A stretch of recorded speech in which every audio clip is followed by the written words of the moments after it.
up? Another episode of the TFW podcast. That's Freaking Wrestling. If you are new to us, welcome. We are three the hard way. There is Rhodesia, my beautiful wife, who is not prepared. I'm always prepared. I stay prepared so I don't have to get prepared. My guy from the A-Town streets, Eshan, over there before the podcast, talking astutely about boar's head meat, having E. coli and McDonald's onions, and him seeing old ops at work, and he had to give him the cold shoulder. He gave it up before the pod started. What's up, brother? Oh, I missed that. What's going on? Oh, you definitely missed it. They trying to get you, E, huh? You had to like dodge them, huh? Nah, you know one of them things where you try to you see people that you don't mess with, right? But you try to be cool because you don't want to be that type of person that shows that, right? So I didn't do a good acting job of today, right? he had to handle some business today. And y'all know me. I am your favorite wrestling talker out in these streets, Matt. And that's what we're going to do today. Rhodesia sent out a text a couple hours ago to the text thread and said, guys, I don't think I got it in me today. I don't think it's much to talk about. It's a lot to talk about. And even if it wasn't, we're going to talk. That's what we're going to do. We're going to talk. And typically we like to start with the main topic or the big story of the week. And I'm going to be completely honest. There are a ton of stories and things out there that we could talk about. Majority of them I don't give a damn about.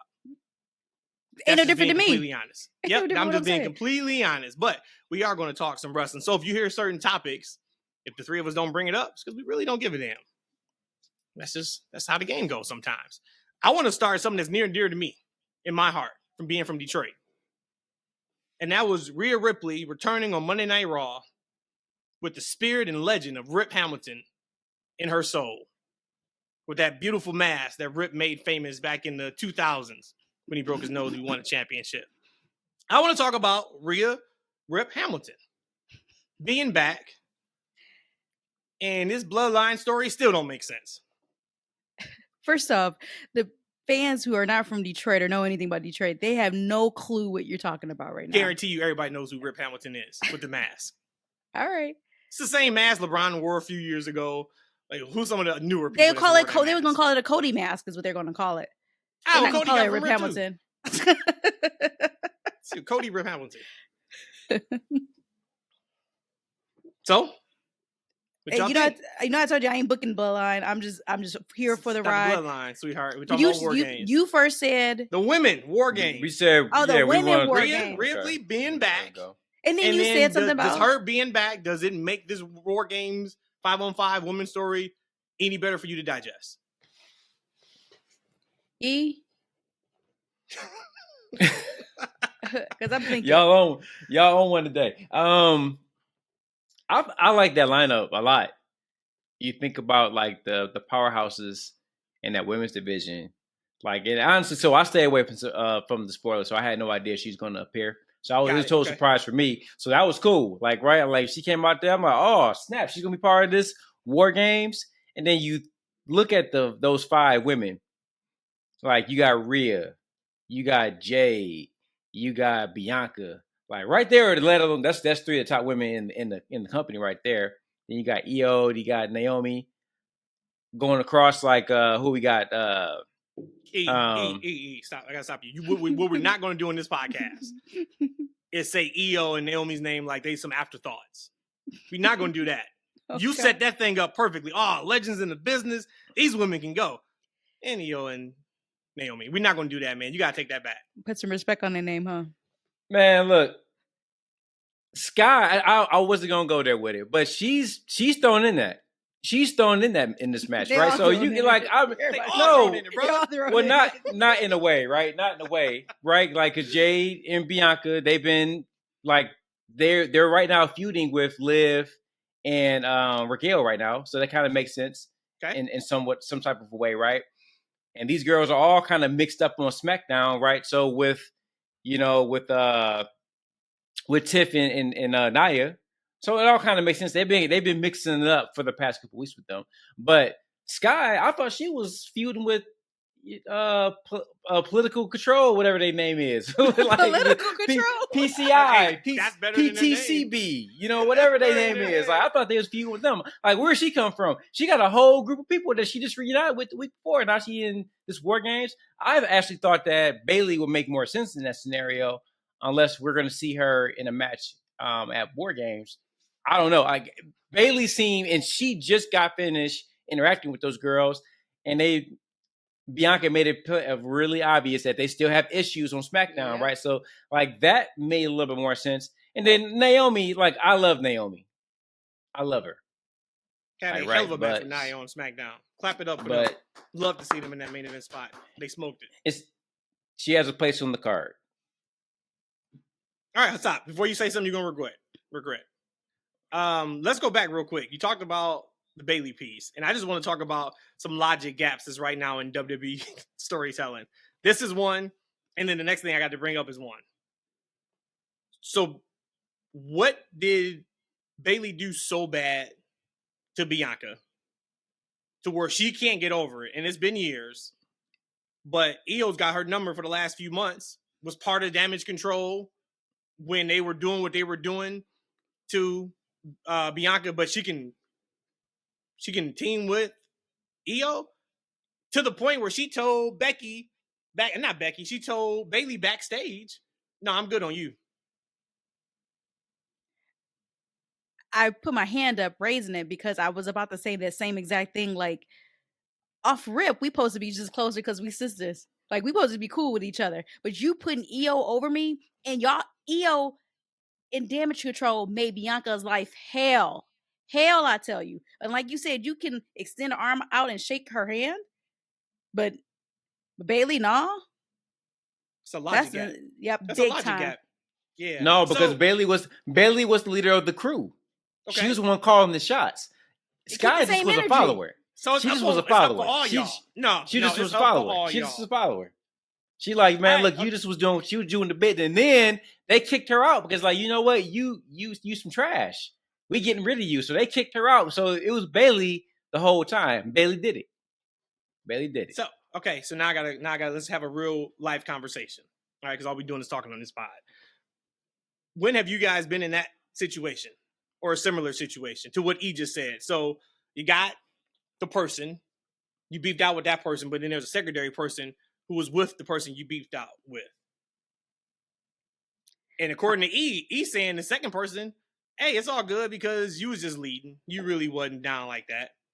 It ain't up for both of them in real life for y'all, and because we've all had these type of situations. Or do you give that secondary person a pass because it's like, oh, well, you had your allegiance to such and such. All right, we good. Well, I'm from the Crooked Eye, so if I'm beefing with you and your mama and your grandma and your granddaddy, all of y'all. So if I'm beefing with you, I'm so keeping the same energy with Io and the same energy with Bayley.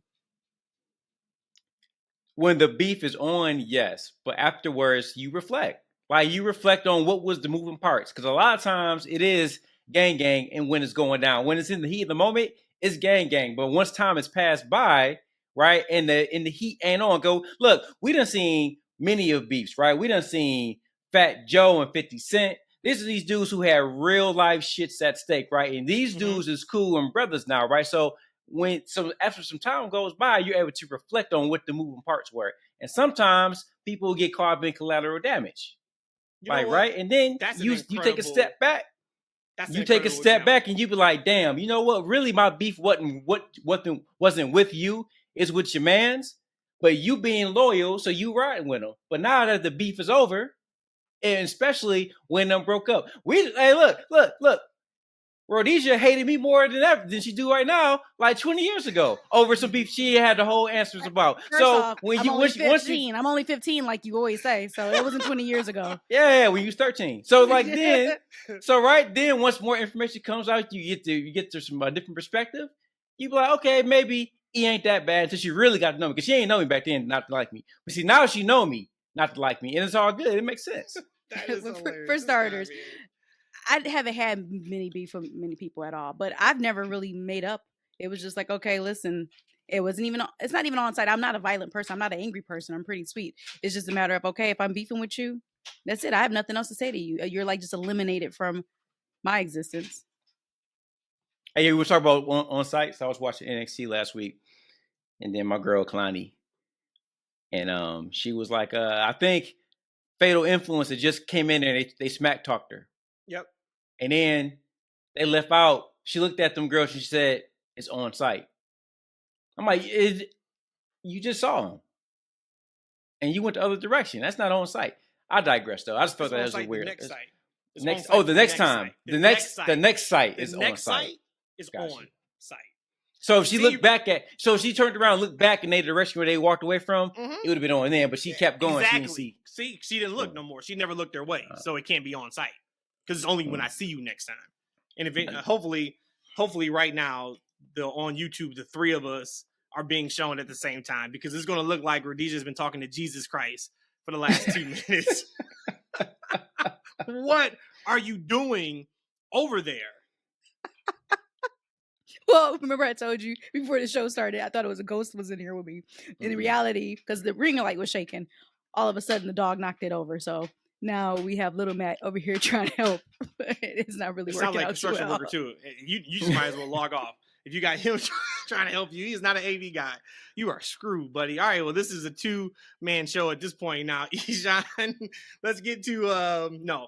But I like that analogy you use, especially with Fat Joe and 50, because that is accurate. And I'm sure Joe is still cool with Ja Rule. 50 would never be cool with Ja Rule. So that's a good example, but it still logically to me doesn't make sense with those 5. So when I saw Io get involved, I talked about it 2 episodes ago at the end of that Raw. They had the main event. She put her arms up. I was like, this is great. Then I was like, oh no, they're actually trying to do War Games. I thought it was because Rhea was not going to be involved. So I'm like, all right, they're grasping at straws at this point because the main story of Rhea and Liv has to be put onto the back burner right now. She's involved. So I think the match is going to be great. This is only from a storyline perspective. Match is going to be fantastic. We know it. We're going to get that Io spot that we always get on the cage. We have to. We're going to get some storytelling. It's going to be a fantastic, fun, exciting match. It's just a matter of 5-on-5. It just feels convoluted. You had asked, and I never answered the question because I had diverted over to E. With Rhea showing up, let me not act like this. Absolutely. She's such a big name. If this is anybody who's been gone, who was a main eventer, and they insert themselves back into a match like this, yes, I'm more excited than what I was before, for sure. So I'm not going to even come on here and act like I'm not. But again, it still just feels completely all thrown together. But we're going to get some good working out of them, and it's going to be exciting. Yeah, it's going to be a great match. It's going to be a lot of fun. But the story is, it is kind of wonky. A lot of things are kind of wonky with that women's division. But they got some good pieces, man. They do have some good pieces, but nothing's going to be the best it can ever be forever. We get that. And we've been completely maybe spoiled over the last 3 years or so with WWE Creative, with Triple H at the helm. But this is one of those, you got to be careful with WWE and Triple H. Because if we continue to get logic gaps in storytelling, that's when you kind of just lose as much of your emotional investment as you typically have. And not saying AEW, of course, will overtake them at this point, but then maybe more eyeballs go to AEW. Because I really think that's kind of what happened with AEW. Things got so logically wrong, and then WWE was on fire. That's what happens. Because you think about this story, we're kind of like, there's something I'm going to bring up about the bloodline. Either or, you can say, Braun Breaker, right? How hot he was, and then he lost the championship. Then he won it a couple weeks later, and he lost it again like 4 weeks later. You can look at that and say, hey, you're stunning his momentum a little bit. So there's a little, not really cracks in the foundation, but there's just a couple of things that they got to tighten up because we haven't been used to that in the last 3 years. Typically, everything has logically been sound. Maybe the match didn't land, but story-wise, it was like, hey, 2 thumbs way up right now. They just have to be careful that this doesn't become a pattern. You brought that point up about Braun. I will shoot them just a tiny bit of bail because I feel like the Braun losing the championship was so Jay could get it and to tell that story to get Jay now back inserted with the bloodline. But outside of that, you're right. They're kind of on this tightrope. They got to be really careful with that because Braun, because you hear the woofing, you hear them barking, not woofing, but the barking. So you got to be really careful with that. You have somebody that hot that could potentially just keep shooting up to the moon, you don't want to lose that momentum. Can we talk about Sheamus really quick? So you brought up Braun Breaker. We were talking about Braun, and they just had a great match on Raw Monday. It was, the finish was never in doubt, but it was a great match. And since Sheamus has been, even before he went out, he has been on a run with matches. My question to you guys is, and for me, like, there's been times I fast forwarded through Sheamus's matches, like even when he was fighting Pete Dunne, like I was kind of just over that story. So I think they worked a few weeks ago on Raw, and I kind of fast forwarded through it because I'm not emotionally invested in or typically care right now about the Sheamus character. But he busts his ass every single time. And a lot of times when he's on the card on a TV, he has the best match of the night, if not one of the best matches of the night. Now, we really haven't seen him in a while in the PLE because he hasn't been in a story like that. But if wrestling wins and losses legit didn't matter, say there is no story, and the only thing that you are locked in on is the performer, the match quality, where would you put Sheamus at in the last year and a half? Wow, that's a fully loaded question. My response would be he would absolutely be up there, but I'm also allowing the viewers to persuade my opinion. Every time he's in the ring, even if you fast forward it and you just press play to see what's happening in the match, or if you actually watch the entire match, the fan base is fully behind them. Like, that's something for this guy to be in almost 20 years and can still get this kind of reaction from the crowd, knowing he's not an A+ player as far as on the pecking order. So for someone to be a mid-carder who's been there, who's been able to put on great quality sound veteran style matches, and you still have the fans behind you, I would have to place you way high up there. Now, we're doing a scale of 10. The importance of where I would rank it, I probably would have to get him over 7.5. I gotta give him a solid 0. Get the hell out of here. Because see, when we have these conversations about taking character and story out of it, because this is for me, my standpoint of wrestling. Like, wrestling is not wrestling without character and story involvement for me. If I'm not invested in the character and story, I don't really care about the match. I will respect that the match looks good and is physical and all those different things, but I fast forward through almost every Sheamus match, not because it's not good wrestling, but I just don't care if he wins or loses.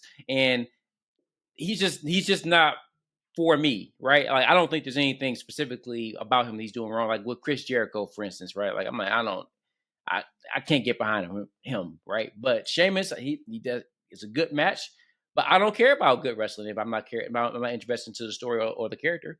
So for me, it's going to be a hard fast forward unless he's in there against somebody that I'm actually invested in or I care about. If it's not, that button's going to get pressed. What you feeling, Matt? He'd be high. Yeah, he'd be high up there. Yeah, he would probably be like top 10 over the last year and a half.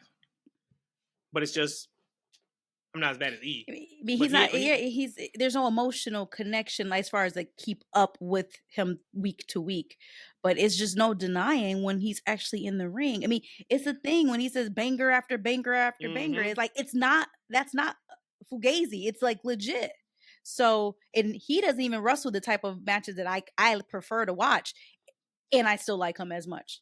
Plus, he has an age. I think he's alien, actually. You think everybody's aliens? Yeah. Only thing he does is sweat. You said there's a few people who don't sweat. I don't think they're aliens. But you brought up 52. No, I said he Chris does Jericho. sweat. Oh, got you. Well, yeah. That's all he does is sweat. He sweat. I told you he's like my spirit animal. Within 30 seconds, start sweating. I bet you do. I know it. 52-year-old Chris Jericho. And I always tell Renesia a lot of times, like, is that all he is? He's older than that, right? I think he's 52. Either 52 or 53.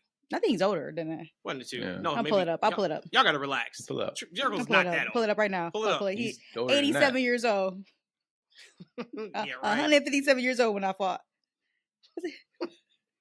Can you please just pull up your Google? This is not coming to America time. I was feeling it. I was getting all in them. In the amount of time you are, I'm about to find it now. Chris Jericho. I'm pulling it up. Now they pulling up the walls of Jericho. Look how long it's taking. 9,000 He's 54 BCE. years old. 54 years old. So he's 54 years old. So I tell Rhodesia a lot, like the universe don't play about me. I'm big into like the universe and what you put in, what you put out, being a good person, that whole thing, right? So I always tell her when something happens, like, man, universe don't play about me. I must have did something wrong in the last like couple weeks. What happened? Because the universe is starting to play about me. So a few days ago, I get a text message from my guy Rich, and he sends me a screenshot, and I can't see what it is yet. And then I see a comment underneath it. He says, "This is the show you're going to, right?" I was like, "Damn, what shows could he be talking about?" I think I couldn't get to my phone at the time. Get to my phone like an hour later. Chris Jericho versus Ishii, Thanksgiving Eve in Chicago for the ROH World Championship. If this ain't the biggest rib done by Jesus Christ, eat it. I don't know what it is. We can't bring Jesus Christ into this. We're not doing that. Maybe you can't. I can bring Jesus Christ into it. So yeah, Y'all so about I got to y'all somehow about to eat sit real through- good. I got to somehow sit through. Yeah, no, when we get Chris home, Jericho. yeah, and I cook Thanksgiving dinner. for the You're right. ROH champion, and like I like Ishii, but we saw this exact same match last year in the same building on the same day. That was when all they did was chops, and Yeah. Jericho's chest got busted open from the chops. Yeah. So just wanted to share that because you brought Maybe up maybe Chris we'll get Jericho. more moves going on. I mean, I feel like Ishii. Again, I'm about to speak super ignorant right now, but when I was watching him on AEW television, it just seems like his wrestling skill level just completely declined from again. And again, I'm talking about watching him in New Japan, so it's I was probably gonna not say, even fair. like, 10 to years compare. ago. Yeah, that's probably not even fair to Yeah. compare. But it's almost like you hold this thing to such a high standard. A lot of them from New Japan, and then when they come over, I mean, Ibushi is one. I'm not up here throwing hate or anything because Lord knows I can't. More props to any wrestler who put Look, their as lives soon on as the you line. start giving up how you really feel, you had to go ahead and I have to piss it away. because you know All why? right, Because man. people like you cut and chop what I say, put it on the internet, and now I'm up here about to People get like canceled. me. Are you racist? People like me. I'm just saying. So I want to be very clear. So if you want to chop what I say, you're gonna have to add in that additional commentary, unless it's gonna look like me talking like this, and then a break, a stop, and then we start all over again. Point is, your Ishii, your Ibushi, they're just not what they used to be to me. And in my eyes, I had them like on such a high pedestal. So they're just getting older. Father time. Man, Ibushi ain't that old, man. He just needs. Oh, let me pull him up. He Let me pull need his age up. he need a good year from that injury. He needs to get himself healthy, get back in shape. He'll be all right. But Ibushi, man, I'm gonna keep it real. He ain't that good. He never has been. Oh, He come just- on. Never has been? All he does is stand up and take chops, and they just chop each other every match. It's the same shit. He just Kota chops. Ibushi. No, Ibushi- he's talking about Ibushi. No, I'm talking Ibushi. No, Kota Ibushi I'm talking about. No, not Kota Ibushi. Okay. Ishii. No, Ishii, Ishii, yeah. yes, Ishii. Ishii. Yeah, he just stands there and gets chopped Yeah. and no sales. Now, what's my other guy, man? I get their names mixed up. The one with the Takeshita? crazy hairdo. Oh, Sonata? Not Sonata. No, Like Sonata used to be the 40. dude where the black draws. He comes there. He does a similar gimmick where he just We no what sales show we everything. talking? Are we Oh, I know talking you're talking about New Japan. He has his hair Like- shaved. Oh, Kinda He has weird. his hair talking shaved, about- one of them little like a map on his head or something like that. Yeah. Suzuki. Suzuki. Yeah. He has a similar style, but at least like he has like a little bit of a personality, man. The Pitbull is just blank expression, just no selling, not falling down. Like I don't get. He's like the modern day Jericho in that ring to me. He's 48. Okay, well, I guess that match makes perfect sense then. He's a modern day Jericho. Wait, Ishii. Ishii's only 48? Yeah. God damn, man, what's he doing to himself? That motherfucker, I can swear he was 60. God, Lord, he's Oh, 48 funny. years old. So the other logic God gap bless that, him. Woo. that we got to get to, and I just need somebody to explain to me, and somebody being either Rhodesia or Ishan on this incredible platform here that you can find on social media. I forgot to plug our socials. That's FNW Twitter or X. That's FNW on Instagram, and I am going to create a TikTok page. Yay. To Rhodesia a few days ago. I'm going to do it. Bush has been on my head about it. So I'm gonna do it. So I'm gonna get that done soon, which would be fun. But you can find us there, and of course YouTube if you're watching us. That's Freaking Wrestling. Like, subscribe, please, because we are growing followers, but we haven't had a comment left on the podcast review in a long time, and that is supposed to help the algorithm. So help the algorithm out. and help us. We were talking about the other logic gap. And I need one or both of you to explain this to me. Got it. Why is Seth Rollins so hell-bent on not tagging with Roman Reigns? That sounds like a question, but it's a comma. So I'm not done yet. So that is my first So you got a run-on sentence right now, huh? Yes, that's my first part of the let's sentence. go. Second part of the sentence. Because Roman has never done anything to him.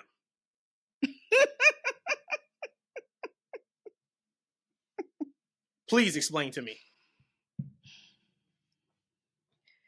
Hey, remember when I text y'all 4 hours ago? You ain't had shit? Yeah, shit. I don't got shit. Can't answer that.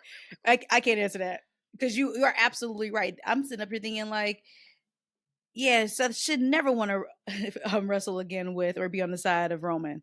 But you're right. He ain't do nothing to him. Motherfucker, you the one that turned on Roman. Yeah. Hit him with a chair. And then when Roman was champion, when Seth came back as Redesign, Reclaim, or whatever, remember that? And he got the biggest pop of the world. He beat him up after the match when Roman was a babyface. At every turn. Seth Rollins is the one that's fucking over Roman Reigns, not the other way around. So it makes for great TV. But why in the hell is Seth Rollins so adamant on him being a tyrant? That didn't have nothing to do with you. Because even on the same Seth brand. Rollins loves the WWE. He bleeds it. And Roman Reigns for the past 6 years has been the evil dictator. And he has been pissing and shitting on all his friends in the company. He don't like how he's treated Jay and Jimmy.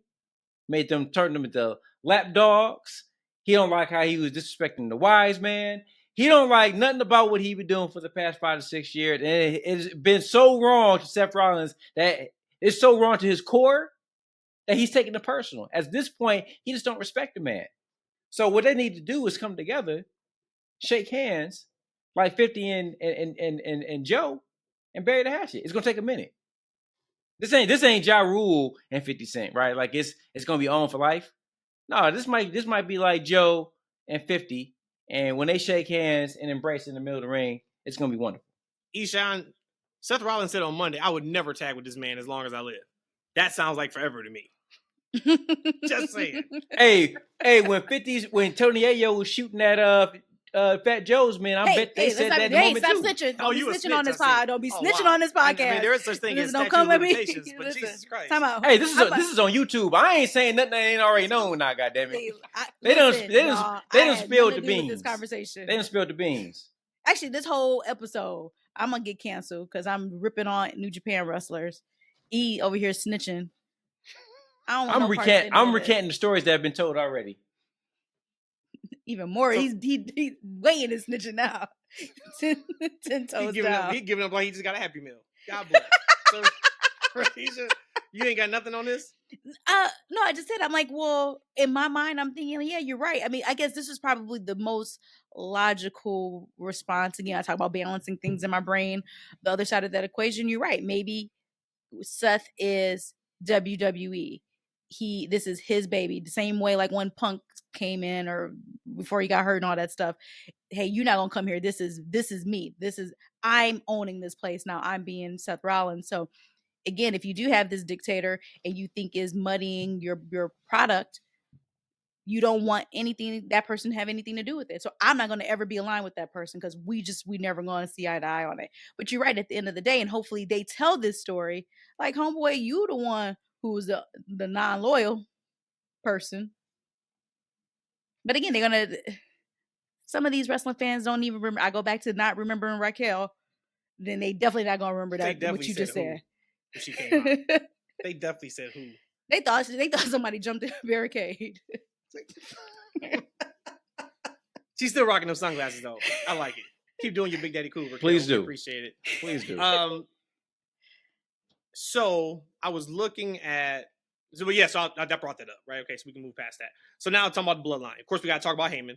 We got to talk about the fifth member. But before we get to that, I was having a conversation with somebody last week, and we were talking about people at like the highest of their craft, right? Any artist, content creator, athlete, whoever's at the top of the craft.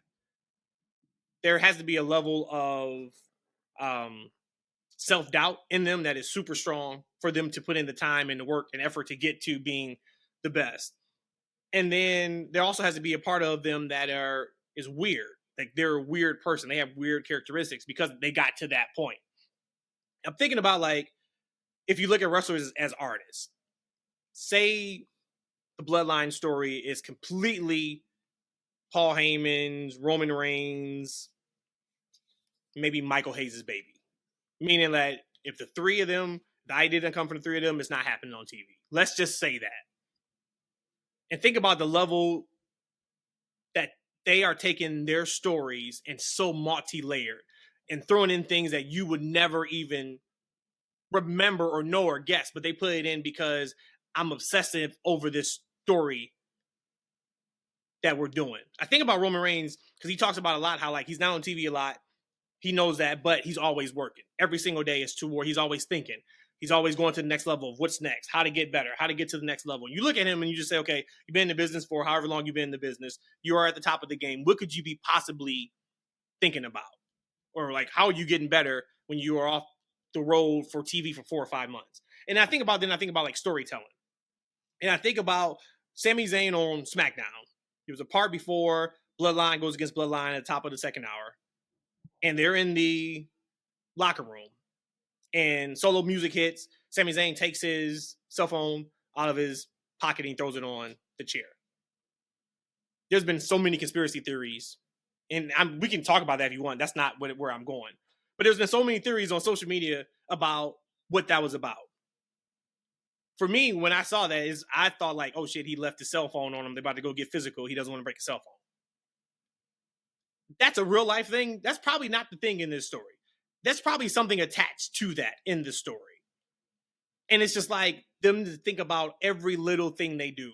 I really think we're going to get a Roman Reigns documentary one day about how he's never been the bad guy. I do. I believe that. I think we're going to get that. Just like I think when Cody Rhodes turns heel, he's going to be able to go back and say everything he did that we thought was baby faces was actually a heel move. I think like if you're at the top of the game like that, you have to think like one step ahead. Because I brought up the whole Seth Rollins of it all. Roman ain't never did nothing to you. Roman's never did nothing to anybody outside of his family. If you like all the feuds he's been in and such, even as a heel, he's not really the bad guy. He could tell you he's not the bad guy. It just takes like some next level thinking to be like, okay, I have to cover all my bases. And even if this never comes up, it's something that popped in my mind. We got to throw that in as a story. It's pretty incredible to me. You had said a couple of things there as far as like being able, people at the highest of their craft. One part is the part of the self-doubt. I kind of look at that as maybe just only accepting success and knowing that they're going to have failures along the way and kind of almost encouraging the failures. So maybe not the self-doubt, maybe in the sales world, you're chasing like the no's because, every time you get a no, you're closer to a yes. And then kind of like the weirdness. I just think that they don't conform to society standards, like the norm to society standards. This is who I am, and they're comfortable and confident in who they are. And they're going to, again, revert to, for the first part, the non-self-doubt, but to only achieve for success. It is a craft. And for someone like a Paul Heyman mind, and again, I don't know who all is part of it, more than me on that regard, but when you think of that, he's probably a type who is going to think about everything, just like in Marvel. You don't see things. There's so many Easter eggs. There's so many things that's done all by design. Just to go back. Now, the whole thing when Sami dropping the phone, I thought I read something about a phone falling. I was so fixated to Roman's reaction when he heard Solo. I didn't even see that. So did he like just throw it on the couch? He tossed it. He took it out of his pocket and tossed it. So, I guess maybe on a first blush of it, I would probably think that he's about to go in a fight and he don't want to break his phone. That's probably what I would be thinking. But we've never seen it ever on television. We've never seen that happen on WWE TV. No. Jay didn't have his phone on him? Roman didn't have his phone on him? We know Roman had to have his phone on him. He called a wise man, or he tried to anyway, and that didn't work out. But that's what I'm saying, though, right? Like something like that, we may never find out what that is. But that could be something to the story where it's like, hey, if you caught it, if you put it together, congrats. You found the rabbit. If you didn't, you win some, lose some. You don't not enjoy the story any less because of that. It's like kids movies, like the especially SpongeBob. SpongeBob was good at it, and that a TV show. Like they would have like adult content, but if you're a child, you don't even realize references that was made. But if you are paying attention to it, or if you are adult, you're like, oh my god, that I can't believe SpongeBob and Patrick just did that. But to a child, they don't see anything different or notice or even notice it. So someone who is following it casually as a fan, let's again, we have to assume him dropping the phone was by design. A regular casual fan probably wouldn't think another second about it. But like you said, for them, they have motive behind it. And I cannot wait till we get this the Bloodline documentary, when it's all said and done, 10 to 15 years from now, after we then see all these Samoans come out to all of it. I want to see a big thing done. It's probably going to be like a Netflix or whatever's around in 10 years from now, like 5-part episode. Man, so long story is that Roman Reigns thinking about work we ain't working. What the hell is he? What else he gonna do? His ass ain't never working. Oh man, God. His ass ain't never at work. So what else he got to do but think about work? He ain't working actually. Yeah, like what? I mean, how much vacation can he go on? Right? At 6 some months? Point, he gonna think about some work. I mean, goddamn, you know what I'm saying? So like, you know what? When I get back to work in 4 months, I think we should try this, right? Or when I get back to work in another 5 months, or I decide to wrestle a match up on TV. This is what I'm gonna do, like, right? Like he would. That's only natural, right? That he would do those things. And as far as like the phone, like when I saw it happen, like it quickly left my mind. But that's one of the things. It's kind of like a seed, right? Like it's one of the things to where we may never see anything with the phone, but it's one of the things just to kind of make you think, right? Mm-hmm. Or it's just one of them little scenarios to kind of get like a little semblance of realism. Because if my phone was in my pocket and I'm about to go scrap it up, like I just got a new contract on this new iPhone 16, so I gotta go. I gotta put this. You get the Apple Care? Yeah, I gotta. Yeah, you know what I'm saying. Yeah, I got the Apple Care, but I don't want to put that deposit down real quick. So let me put this to the side. So it could be something as simple as that, or it could be like, hey, I got something on my phone that I don't want somebody to see, but at the same time, you're about to go out. You're about to engage your fisticuffs. Right, you're about to do somebody dirty, so you don't need to have your phone. So, but it's one of the little detailed things. It's kind of one of the things to make you go, like, right. It's kind of like one of those story things when we were talking about, I think during the WrestleMania season, and I think Michael Cole was talking to Cody about Seth, and they brought up something, and you guys were making a big stink about like, hey, why would Michael Cole? So I'm like, it's just something to make you go, something to put in the back of your mind, something just to kind of make you like cast a shadow of doubt that they may never go to it, right? But it's just something to make you think about it, and that's exciting, just to have those extra thoughts, because it's cool to kind of talk about things after it happens, like we're doing right now. They're kind of like, hey, have a fan theory, like, hey, what if this happens, or what if that doesn't happen? Like it's kind of like what we call the water cooler talk. So it's cool to kind of have those moments. I don't know if anything will come of it, but it'd be interesting if something does, right? So if we had to try to, I guess, book something right now, I'm kind of going against what I said I was going to always do. What do you think that could have meant? Like, for instance, I would say if this was purposely put down, maybe there's a recording on the phone. Maybe he thought that someone on Solo's side would be able to come in that room and grab the phone or something that's on there. I wonder if it has something to do with that. Yeah, I mean, if he's trying to, if he's trying to plant something, right? Yeah. But man, I gotta tell you though, like, just from like what I want as a fan, I'm watching this, right? I don't want to see Sammy against the OG. Like, right? I don't want to see him with the other. I want to see what we have right now. I want to see the OGs against these dudes. And I want to see them go at it. I don't want to see Sammy as a heel with the other bloodline, right? And I kind of feel like I don't think anybody wants that. Now, at the same time, you got to let people tell the stories and let it play out. But I just think that as a fan, I don't want to see Sammy doing anything shady. I think that WWE knows and Triple H knows that they want to see the OGs versus these guys, and they don't want to see shenanigans with somebody turning on each other. So I don't think that they're going to do anything to kind of jeopardize what they have. But if they think they got a cool story to tell, and this is going to add to it, then yeah, I mean, we got to let it play out, right? I can't say that if it's going to be bad or not until it actually plays out. Like if it's, it was like WrestleMania 40, and after the end of the match, I can say, yeah, this was the shit. Like, right? But at the same time, I got to see it play out. So they decided to go that route, and it's something like some kind of, Sammy's been spying on the whole time. He's been recording and sending the information back to Solo, and maybe at some point, Sammy realizes like, hey, I've been doing the wrong thing. I've been a snitch. I've been a double agent, but I'm down for you. Or, something like that. Who knows what can happen? But if it were to be that, I have to wait for it to play out.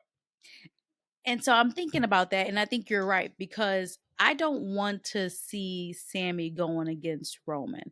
I mean, I feel like for the next year and a half, 2 years, 3 years, what I forecast and what I see with Roman is Cody, Rock, Seth, if we go there, Jacob, Fatu.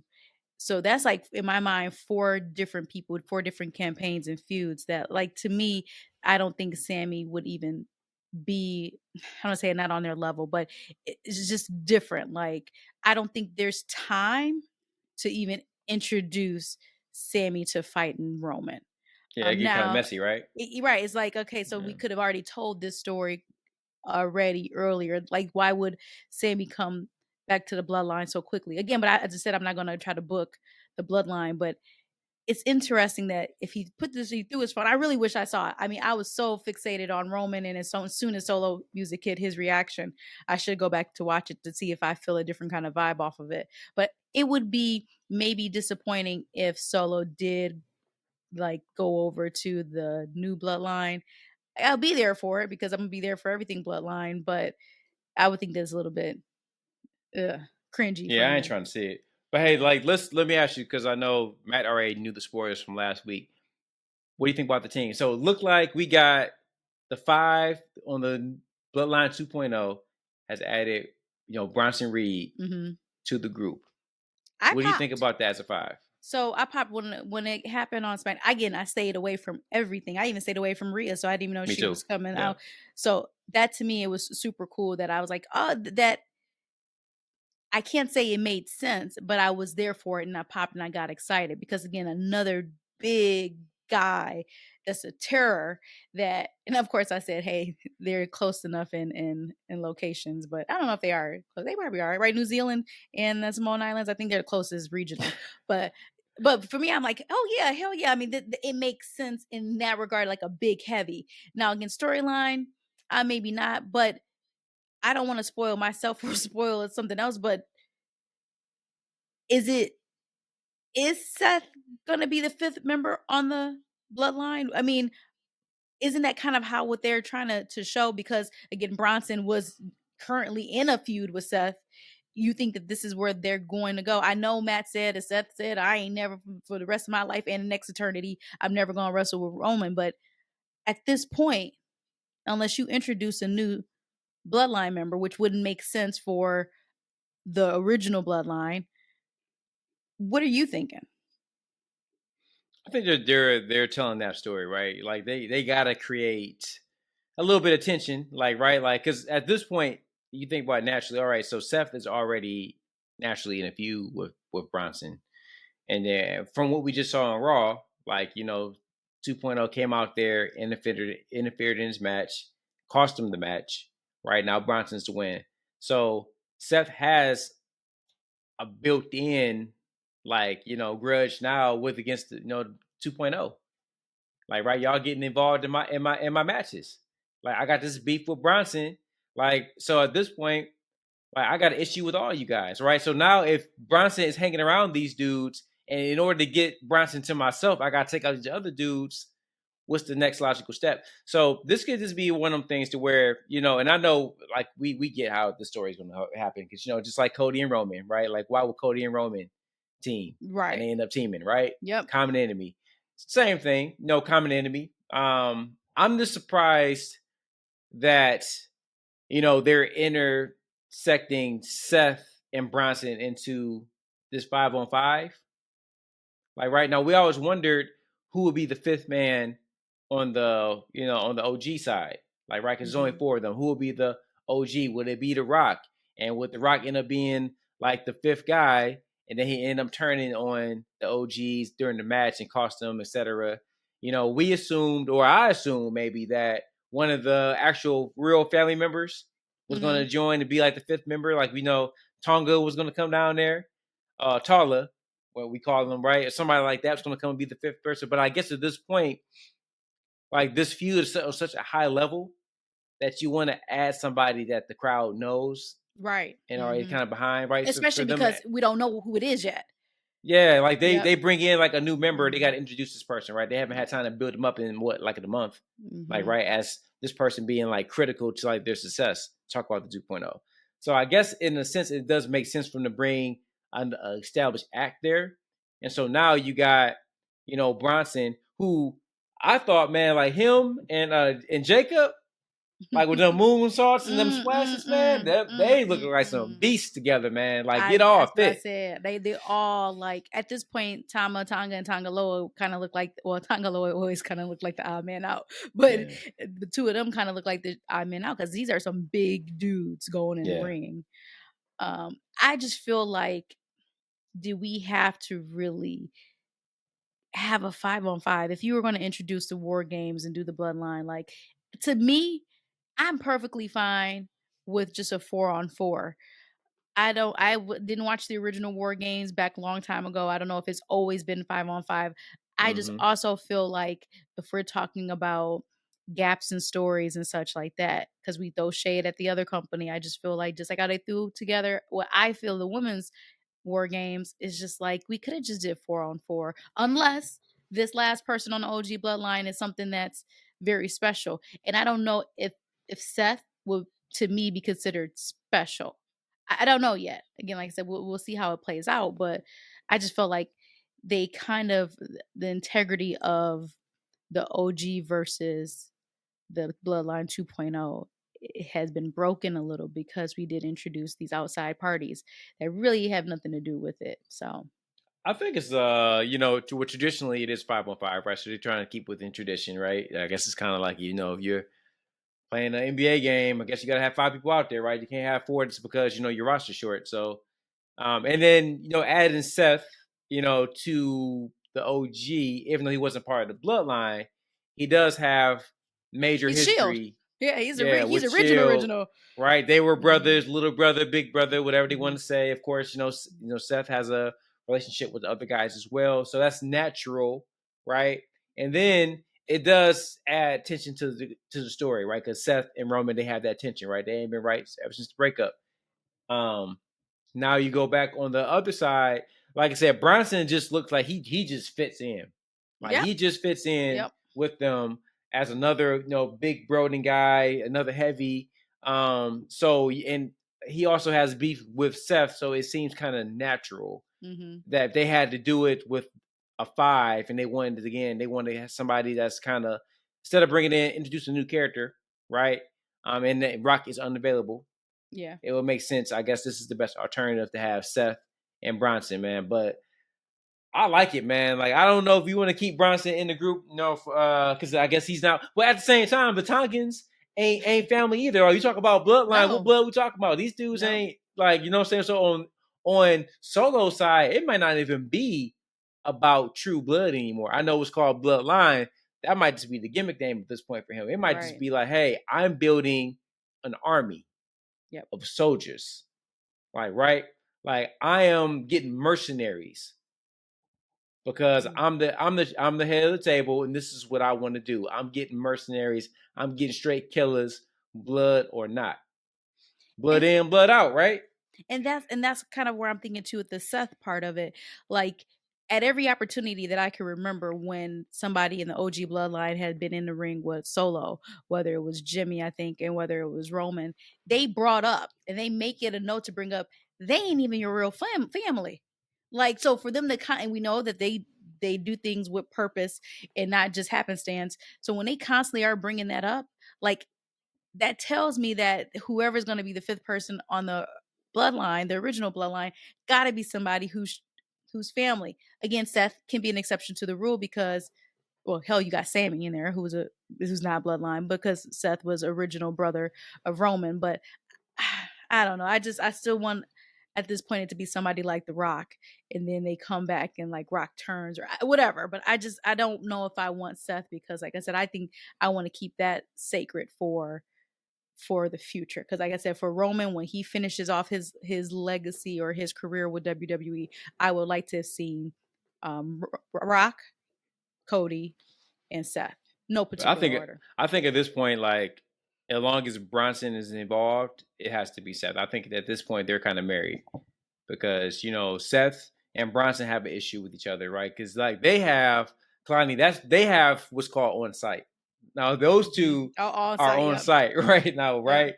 So if Bronson is going to be a member of the Five, and Seth is going to want to get revenge, so I think definitely this is where it's going. So unless, the only thing I'm thinking of is unless Seth and Bronson take each other out, right? And they decide to have their own matches. Where I thought that's where they were going at some point. I mean, because their feud is big enough to have another match, but maybe they don't have it at War Games, right? Maybe they're going to prolong that to another show, right? Because they got a lot of big shows coming up. Yep. So maybe that's going to be the next big show on another major show. So this is just a way of kind of extending that. So I think we get our main event of Saturday night's main event based off of probably something that may happen in the main event of War Games. Saturday night main event is December 14th. War Games, of course, is next Saturday, which is crazy. Year's about to be over. Yeah. And I think they're connected. And I say I think they're connected because if it's possible, E, to your point, maybe we don't get Bronson or Seth. I love Bronson he fits right in. Oh man, I was like, can we like prolong this past Survivor? I know this is all about family. I get that, but damn, did he fit right in with them. So maybe they don't do Seth or Bronson. I think maybe it's Bronson, or I still think maybe The Rock gets involved somewhere somehow, because Bloodline 2.0 has to be Bloodline 1.0. Are we all in agreement in that there's no way Roman and crew wins this one? Well, no. I don't know. I think we're going to get some shenanigans. Well, yeah, yeah, but no, I think we're definitely going to get shenanigans in that. That's going to, because you don't want. I mean, at this point, you want to kind of keep the baby faces kind of fighting up. I mean, right? You know what I'm saying? You want to kind of, and that's the thing. So okay, so real quick. So let me kind of just set the stage for you. Bloodline 2.0 is lockstep in line. No issues, no bickering, no fighting. They are all on the same page. Bloodline 1.0 don't know if they're coming or going. Don't nobody except for the Usos. Nobody trusts nobody except for the Usos and Sammy. You got a whole lot of cluster. Now we don't know who the fifth member is. And if Seth Rollins is the fifth member, how are they going to work together to beat a cohesive Bloodline 2.0 where you're still trying to build up Jacob, you're still building Solo, and if we're going to assume this year is either Rock and Cody, which I'm hoping they pivot from that, or it's Roman and Rock, don't you have Roman going into Mania and to WrestleMania season as the super sympathetic babyface that has gotten beat because they've cheated him at every single turn? I think there's more money in that than to have 1.0 beat him and Rock comes out and does this 3-2-1 thing again, and then we wait until like either the first Raw in January or Royal Rumble to figure out what that means. That I think the money is 2.0 winning. Yeah, I mean, because the payoff usually, right, is when the babyface becomes a victor, right? Isn't that usually the payoff? Mm-hmm. So if we're still talking about there's still a chase, even though there's not a championship, it's the Ulafala. To me, I still feel like, okay, then this is still part of the chase. So let's not let them win quite yet. They would have to, all odds are against them because of everything that you just said. I did have a quick question about the same thing, but a little bit off topic. I know on the women's side, they have the qualifying match as far as who's going to get the advantage. Have they announced on the men's side? Not yet. They may do it probably next week. Okay, I just wondered. I wondered. Well, it's not a problem. They will do it. It's just a matter of what show it's on. Yep. After Seth go ahead and says, "Yeah, I'll team with you guys." Boy, oh boy. Okay, I just don't want that. Question. Then we'll get to the Paul Heyman part. If you had to pick, you got Seth Rollins. You have a returning Paul Heyman with CM Punk, or you have Paul Heyman returning with a returning Brock Lesnar? Yeah, give me Seth. Yeah, I'm going Seth.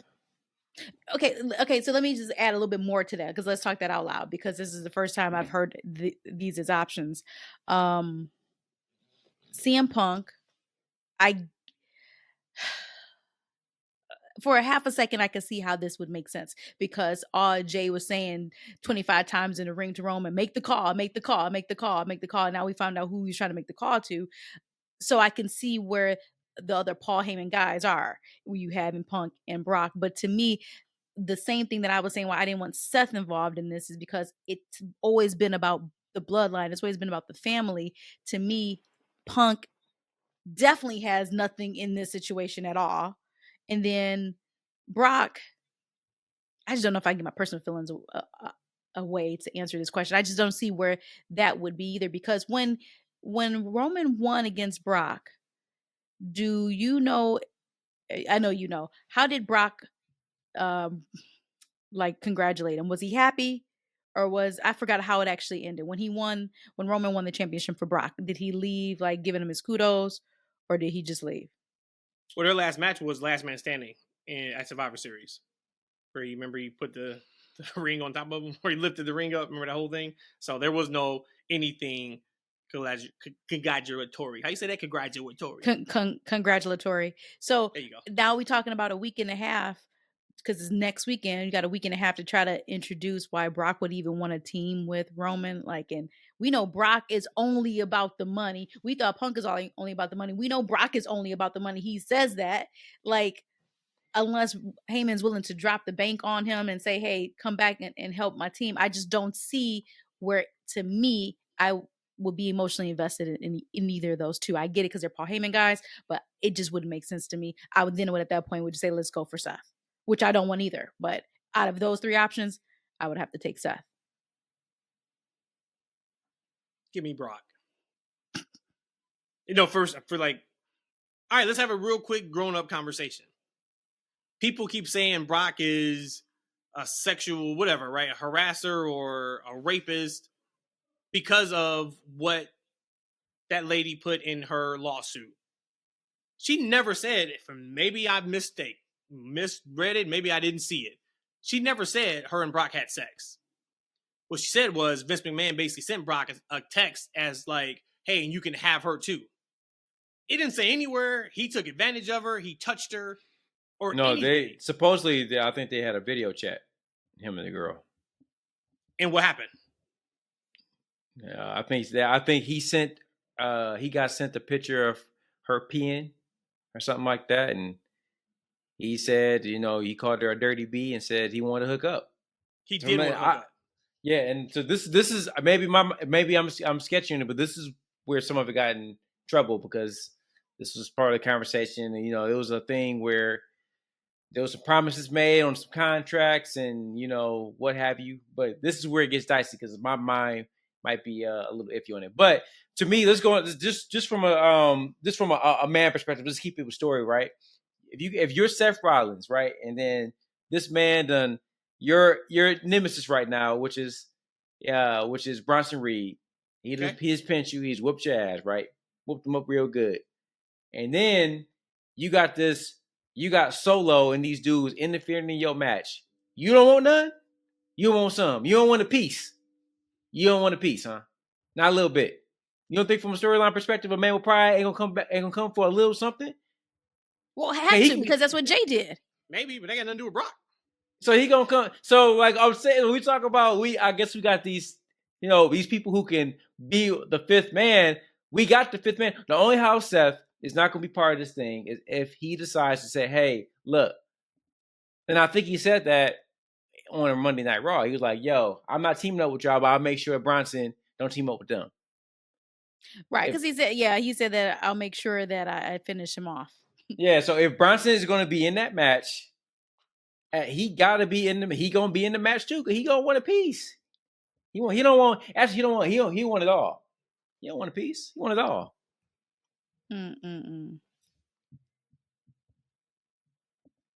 Yeah. But who do you with Paul Heyman? This is like just like some talk. Like why? Because like actually, I don't think if you call somebody's phone number, I don't think it goes doo doo doo. I don't think it does that anymore, right? Not anymore, unless you're calling a landline. It's possible. But every time we saw Paulie calling Roman, he always used his cell phone. Yeah, he had But, an iPhone. So like the yeah. iPhones ain't going doo doo doo no more. Like Yeah. right. That was an old home phone right there. That's a home line. He called the home line, right? He dialed the wrong number, right? So there's some popular theories that going on. I heard Rhodesia was that the reason why Roman couldn't get in contact with Paul Heyman is because, like right before Heyman had got taken out by the Bloodline 2.0, Solo had smashed his phone up when he was trying to call Roman, right? Yep. He kicked it and stomped on it. Yeah, so Paul, he had to get a whole new number. And so he owed. So he thought he had to get a new phone and a new number. Yep. Yeah. So he thought he had to get a phone and a number. Right? So that's why Roman wasn't able to contact Heyman. So right. So now that Heyman knows that Roman looking for him, we gonna see him sooner or later. But the thing is though, like, and it kind of goes into like Brock or somebody else, right? Is that when Heyman comes, he has to come for a reason. He has to bring something other than his ass to the equation, right? Like, what is he bringing besides motivation? More than his ass. Did I? Like, right? Hold on a second. I just got back. I had to take a phone call. What are y'all talking about? He's gonna bring something more than his remember, ass. that's freaking wrestling. That's freaking. Oh, we had to drop. You walked away, so we had to drop something for the freaks. That's all. Okay, shit. Why would you do it without me? Oh, Lord. Really getting my shit now because we got to keep the show moving, man. we talk about pee and watching girls pee and stuff like that. So hey, we're gonna kept the train. Well, going. look, it was funny because he went to that and then he flipped. He was like, "Let's have a man talk." I'm like, "Hell yeah, let's have a man talk." What you want to talk about? Then he switched to Seth Rollins again. I was like, "Dude, no, he was right there." Actually, I did think that he was about to go. Of course. Like, what are we talking about? We staying away from that. But listen, real quick. But I do need to just finish my point though about Brock. So if we are going, now, if it was consensual, are we still calling this man a sexual whatever? I guess that wasn't the reason. When I mentioned my feelings on Brock was okay. Got it. All right. But but like for people who are just saying like, no, you forgot he's being sued. You forgot he's in a lawsuit. It's like she never said he did something to her. So, I've always said that if y'all want to be freaky, y'all could do any and everything y'all want to do as long as it is consensual. I am completely down with anybody who want to be an adult. This kind of, I was trying to steer away from the conversation because we don't know what's consensual or not. This is also, well, of course, if it's not. This is also a woman who's saying that she was being groomed, right? And so she's being coerced into making these. So we don't know what particularly her mindset is, if she's agreed to it, why she was agreeing to it, because she was agreeing to a lot of things during this time period. So this is a very sensitive topic that we should just keep it story based, right? And that's why I said when we talk about Paul Heyman, like when Paul Heyman comes back to the fold, right? He has to come back with something more than just him coming back, right? Like, it would make sense that they're calling that. Yeah, he had to bring something more than his ass. Like, what is he coming? Like, he has to be like they're calling the wise man with a new number. Like, right? That's what he was saying. That's what he was saying. That's what he's like bringing. Like he got to come back with more than just the phone in his ass. Like, so they're calling him because, like, he has a string, he has like connect, something, right? He's gonna come back with something like important. I feel like he's gonna come back with some type of a bombshell. Maybe not. Maybe he just comes back as the wise man to complete the center and unite the entire team, because that's what Paul Heyman does back in the ECW, right? Like back in the day, like he was that guy that can rally the troops, right? He'll get in the room, get in the middle of that ring, and Seth and Jimmy J, Sammy and Roman, he'll be the guy that talks sense into everybody in the ring, get them on one page and one accord to hopefully lose at War Games. To hopefully lose. I love it. So I don't want to steal this thunder from anybody, but y'all taking too long to bring it up. So you can't steal thunder. Listen, no matter how many gaps, how many cracks in the foundation that WWE is experiencing, Raw's experiencing, whatever, was it not all worth it? Like, I felt I was watching Guiding Light or As the World Turns back in the day, where it was like everything. When Roman finally sits down to call Paul Heyman, to get the what we talked about, that was a landline phone number, Matt. We had said that Doo-doo-doo. cell phones don't have that no more. It's just like it won't ever sound like that. So to get that, and then you see that executive producer Paul Levesque pull up, like the emotions that I felt, the feeling that I had, like this was TV gold. Like, how did y'all feel in that exact moment when that happened? Can you even quantify like how you felt, like outside of like it was a soap opera, perfect ending? What were y'all thoughts? I like the ringtone, like the doo doo doo. I'm like, man, they don't do that shit no more, man. But it's a TV show, and I like that they ended on a cliffhanger, right?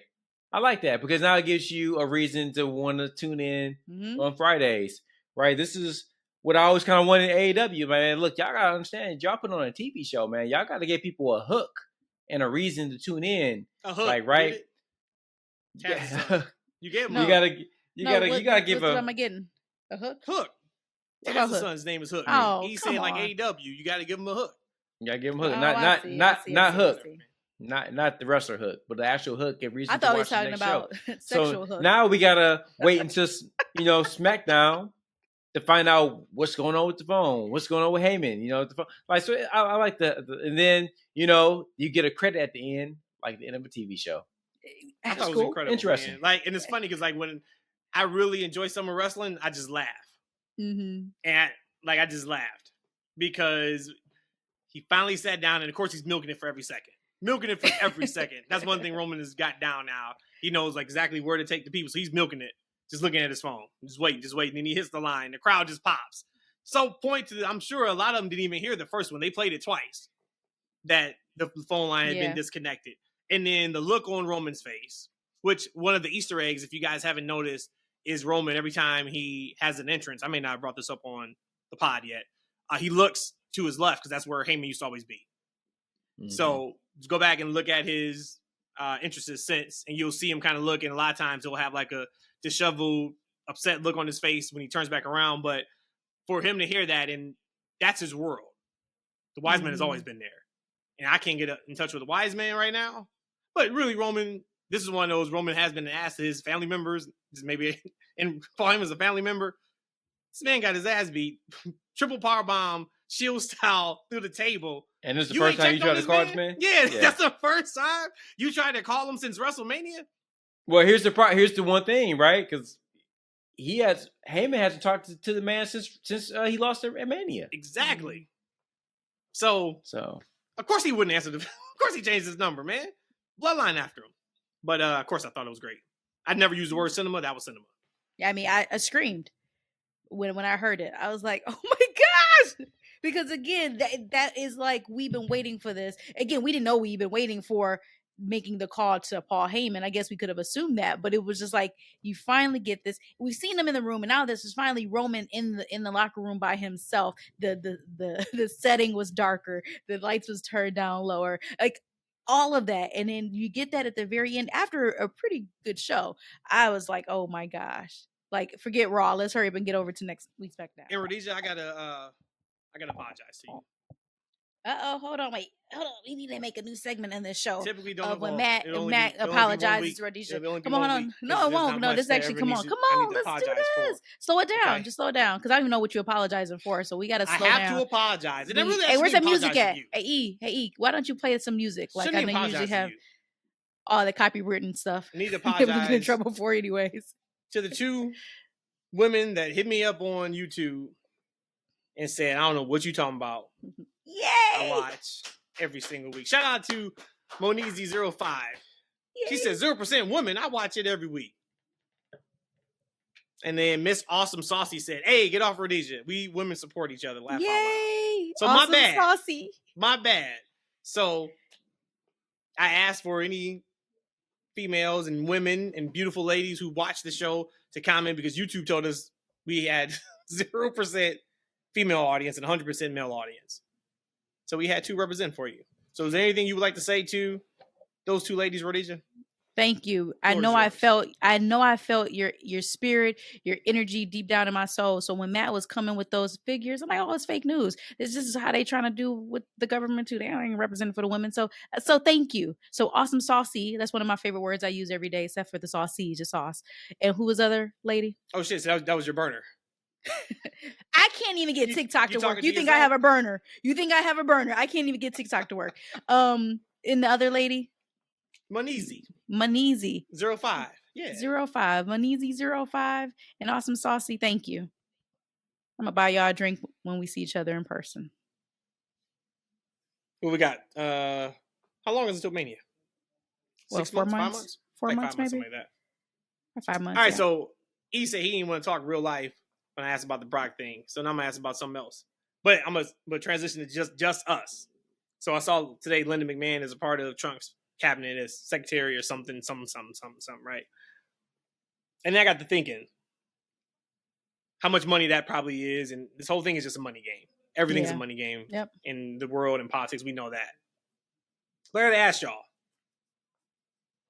what is your price? How much? Let's keep it to this political piece. Okay. Right? Assuming you're not a Donald Trump fan. How much, and you got to be realistic. I don't want to hear no damn $50 million. What are you charging Donald Trump or whoever the political party or person you don't rock with? What you charging for them when they call you and say, hey, Rhodesia Eshawn, I need you. Need you to come stand on the stage with me. I need you to represent for me. Am I standing on a stage or am I getting a title? You on a stage. That's it? Just on the stage? Yeah, you on a stage. How much? Ted DiBiase said everybody got a price, right? Everybody got a price. We know that already. What's your price? I just think that it would be financially irresponsible for me not to take a price. So like, Nobody I asked would why. probably say 50 million. So get off your high horse. Like I said what you. No, I just said. You said what'd you say? No, I said no. What I'm saying is, I would have said something like crazy, but you just said we can't be like that. We gotta be more realistic. Damn, that would hurt. I would feel like that would go against everything in me. Yeah. Number. Man, but I feel like you would divorce me if I say I won't do it. You damn right. I'm waiting to tell you I'm gonna divorce you, but is there a number you give me? I number your number about to be super high. And I'm gonna say, so you telling me, and I'm gonna drop it $1 million and say you're gonna turn that down. And I say yes, we absolutely are getting a divorce. Oh, $1 million. No, I was actually gonna say if I was forced to answer that, I probably would say $100,000 after tax. How you selling yourself $100,000? Couldn't be me. What about you? Hey, Freeze, I gotta tell y'all something right now. I am for sale. Oh yeah, that's right. Remember he said that. I'm for sale. That's right. He said that. I am a true businessman. I am a businessman. I do not let feelings, emotions, or any of that get in the way of my pocketbook. I don't. I don't have to like somebody to work with them. Like, I give everybody the same smile. Politics, all those things. I can work with anybody for the right price. So it has to make sense. Give us the price. You have to stand up there. What's the right price? So I will look at what the going rate is. Whatever the going rate is, I will ask for. That's fair. But you can't ask for the going rate. Going rate of celebrities. Eshawn, as of right now, in this influence. So if they asking Big Daddy to be on the show, they must know me from somewhere. Why are they asking for Big Daddy? Because you right? They must need me. They're not. They must need Big Daddy. They must need Big Daddy for a reason. So look, I'm going to ask for the going price, and then this is you think they're gonna tell you? I'm going to go for the going price. I'm going for the going price. Whatever the going price is, that's what I'm asking for. McDonald's. You go for promotion at work, you be like, "Hey, what's the going price for this position?"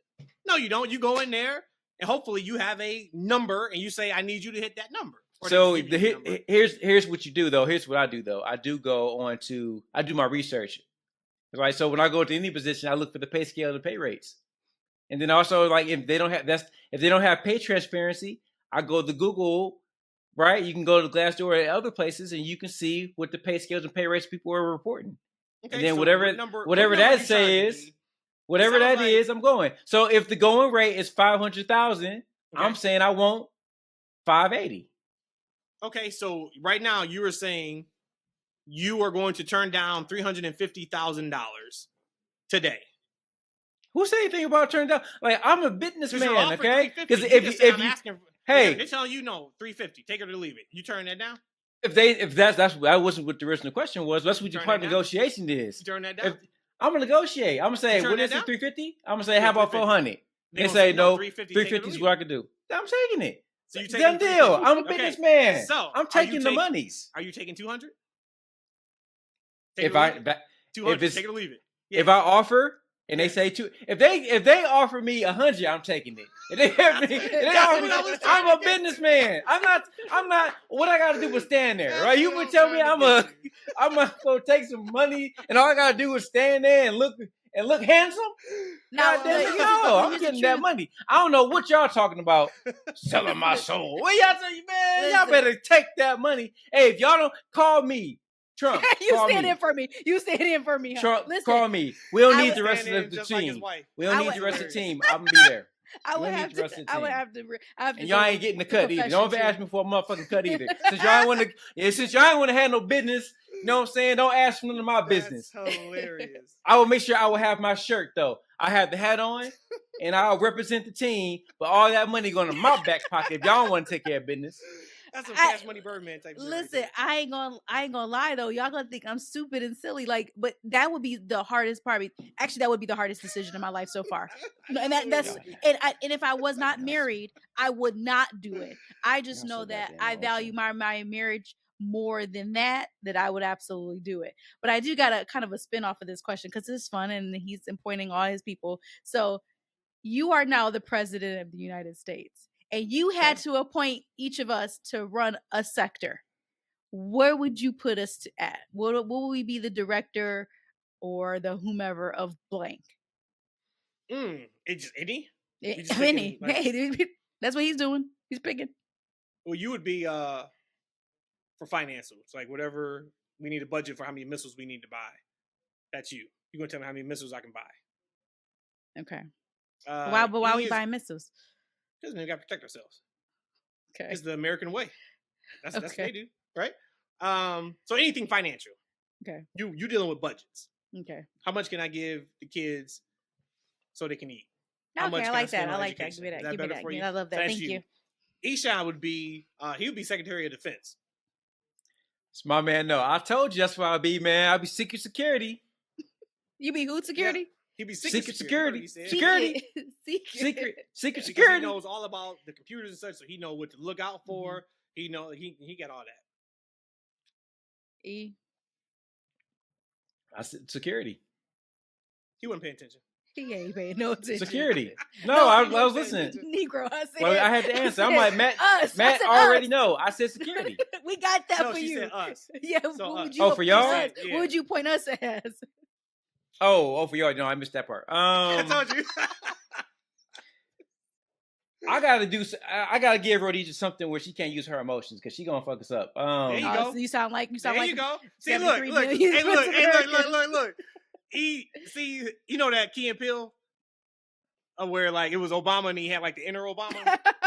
Like he is like the outer Obama. I'm sitting here saying, I'm giving you financials. You know how to work the numbers. He just coming right in. I'll make sure you don't put your emotions in. Your shit's fucked. Yeah, we can't. He didn't even say my shit's fucked. See, both. Go ahead. What's Matt's gonna be? Keep it moving. Keep moving, because I'm about to sit up here and start my whole feminist thing right now. She already getting emotional. See what I'm talking about? We can't have her do nothing. It's always an emotion. Just go ahead and say. I'm talking business, and she getting mad. What you appointing Matt to be? What you appointing Matt? You know, we gotta appoint Matt to something like some kind of foreign relations, because you know he can talk people into things, right? So we give him something where he can talk to people.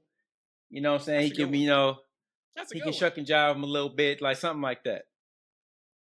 Have him talk to Putin over there. Keep him chill. Ooh, keep me away from Russia. I'm good on that. But send me to anywhere hot. No, you be talking about. You be talking down. Hot and beautiful. Putin to meet you somewhere hot, man. How about that? Hey, then we're seeing you and Robin over to North Korea to get them cooled out. You and who? Oh, you know what? I changed my mind. I'm retiring. Rodman. Never mind. Rodman, yeah. Yeah, never mind. All right. And what you got? Send me somewhere better. Let me see. I will have Matt as my chief of staff.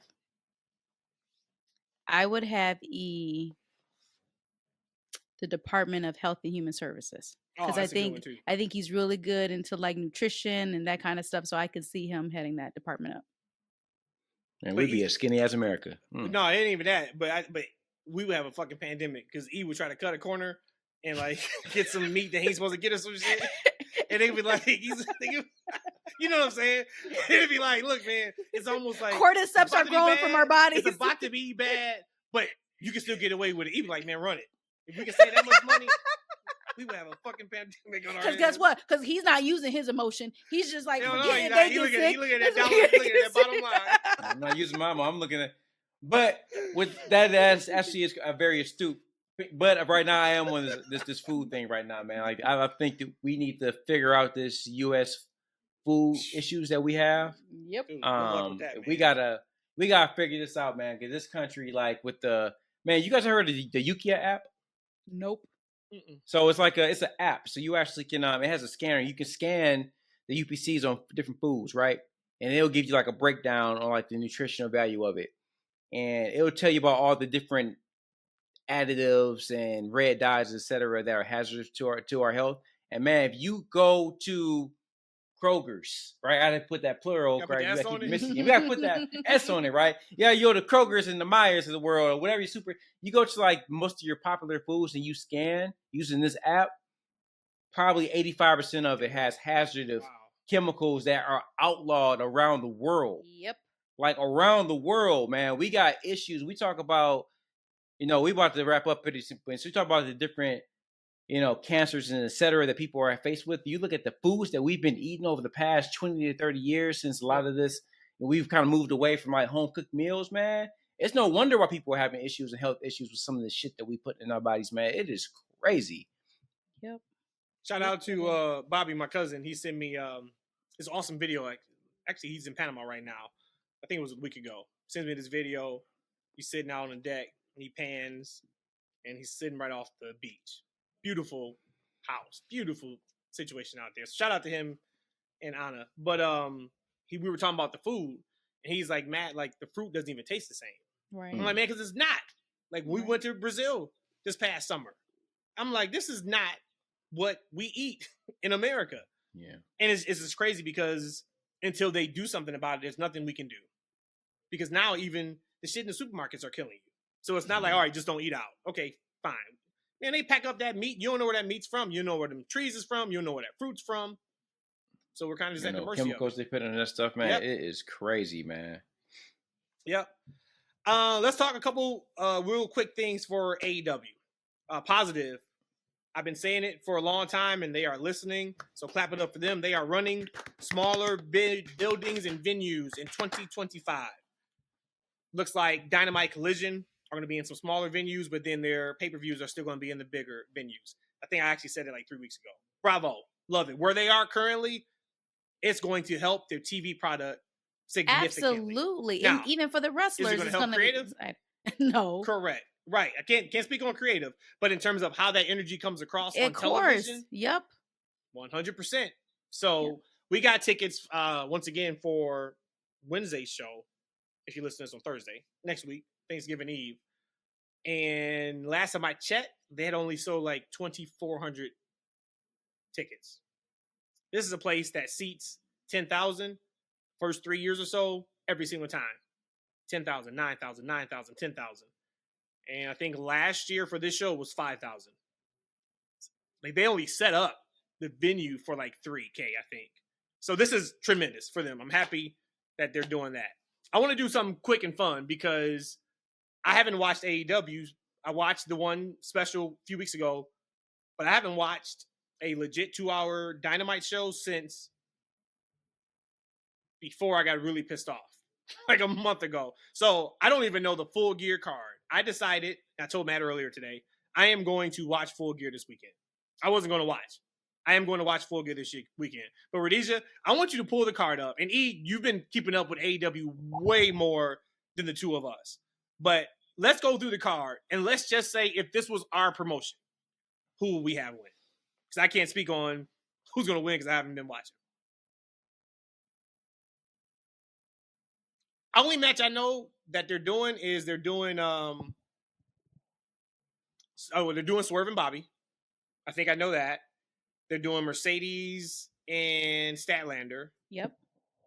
And Moxley and Orange Cassidy. Yep, we have also. Okay, so how are we doing? I'm just gonna do the card. We go super fast. So again, Moxley, Orange Cassidy. I like Moxley, so I'm gonna go Moxley.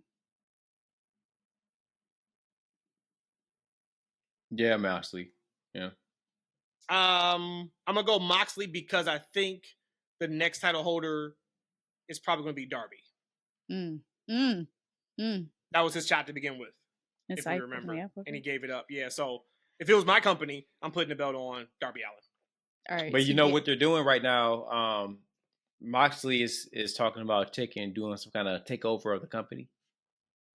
That's what all this is about. That's what the story is. So, like, as far as Darby being up next, I don't think anyone's gonna be up next for a little while because we're gonna see this play out with Moxley as champion and turn over the company. So, they haven't announced a lot of different things going into January. So you might see that maybe he has a reason to. I don't know. They're gonna tie in like the new arena thing to what's going on with him and his storyline because he said that this turnover that he's doing is the hardest thing if it's a career. So they're like doing some kind of story. So has he done anything yet? Like, has he legit done something?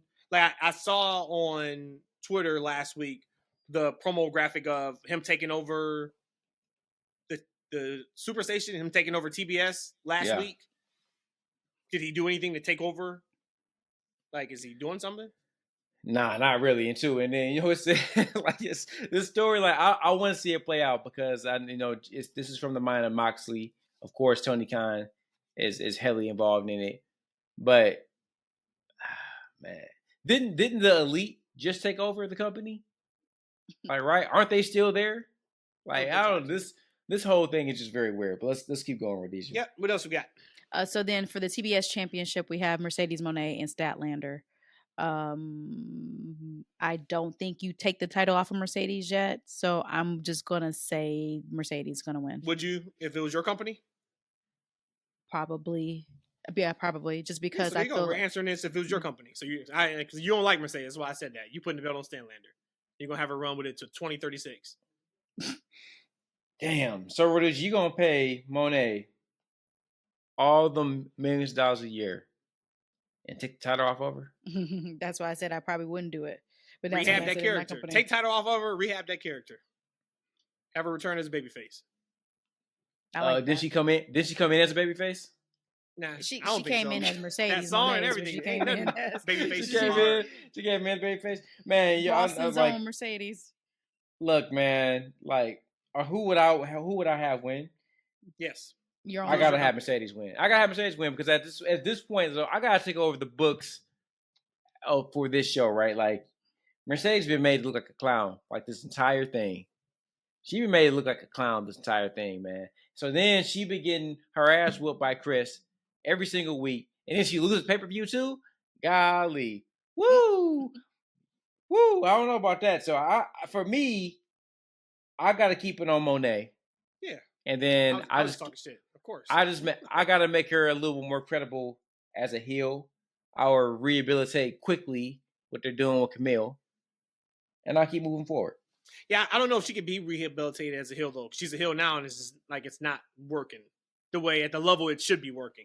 Maybe you put her with MVP and those guys, and I think that would be fun and that would be great. But outside of that, there's nothing kind of you can do with her. She maybe kind of is what it is. They're in a tough spot with her. But they can put her in some better stories, right? They can stop making her look like a fucking idiot every damn week. with the baby face, and then she looks crazy. Her heater, actually, because man, she definitely doesn't need a heater, right? You see like that thing to where her heater got taken out quickly, and then Monet was actually stepping up trying to get it. like she was giving more fight. Yeah, jeez, that's not how this works. So yeah, what you got? All right, so for the TNT Championship, we have Jack Perry and Daniel Garcia. Oh, let me go first. Get that belt off of Jack Perry. Put that belt on Daniel Garcia. Thank you for telling me who the champion was. Because I'm like... oh, Lord. I was going to fake the funk on the nasty dunk on that one. Yeah, give me Danny. Oh Lord. Yeah. Come on, man. Come Yeah, on. give This us is easy Danny. one. Yeah, get Yeah. out of here, Jack. I'm not honestly. I'm not hyping either one of them, to be honest with you. Damn, that's crazy. Daniel Garcia was one of the hottest things around. That's when he was with Jericho.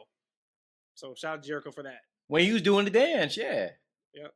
When he's doing the dance. Pro wrestler versus sports entertainer. So real quick, this card looks great. I mean, I don't think I've ever been like on an AEW pay-per-view like, oh, this card is just okay. There's a couple of matches like The whatever. pay-per-view's But always gonna hit. yeah, they are. I mean, Pay-per-views are for not the real, issue. looking at Yeah, it's these not is the just issue. like, damn. So Yeah. we got Hangman, Jay White. I think that's just going to be a great match. I don't really care because I don't know the storyline. But my company, Hangman's gonna always win because Hangman saved my life. So no matter what happens and where we go off in the future, Hangman will always go over. Jay White, one of my favorite wrestlers. Wow. Jay White over everybody, not everybody, over most everybody. See, I would have to go Hangman just because of what he did to Swerve at All Out. Like, I got to keep that momentum going. Big fan of Jay White. But I got to keep the momentum going with Hangman. So again, no, nothing about this. We have Swerve and Bobby Lashley. Bobby got to win. It's his first Bobby, man. match, right? So we got to win. Yeah, Bobby got to win. You know, you got to keep that team looking strong. You need his first match to be a win, right? You can't have him lose on his first match. I think we're going to see him be super motivated too, Bobby. Yeah, Swerve is always motivated, sure. But yep, I think he's going to try to prove a point. You think they're going to put Ricochet with those guys? That's a good question. Rico been coming out. Well, you guys haven't seen as much, but he's been coming out with the suits. Like it's like did he get a card yet from MVP? He got a card a couple weeks ago. So he got a card. Mercedes got a card. I do know that. Max Caster got a card, and that was very interesting. We haven't seen a follow up with Max, but it's still some time, right? They can always go back to that, but Max Caster got a card, and Anthony Bowens was the one who said, "No, man, we don't need this card. But we're good. X, Y, and Z, Z, Z." And so then Max Caster had the card in his hand, and then as the camera was panning out, he still was staring in the direction of the syndicate. So look like they're planting the seed maybe in the future. Yeah, but that's the only thing about I like the plant of the seed, but it can't be too big, right? They can't add like 100 people to the damn syndicate. Well, that's the thing. Well, they could, but they shouldn't.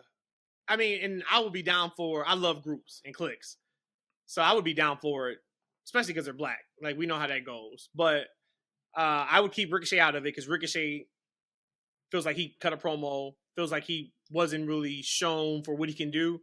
I would probably keep him on his own, but I would absolutely add Mercedes to the Hurt Syndicate.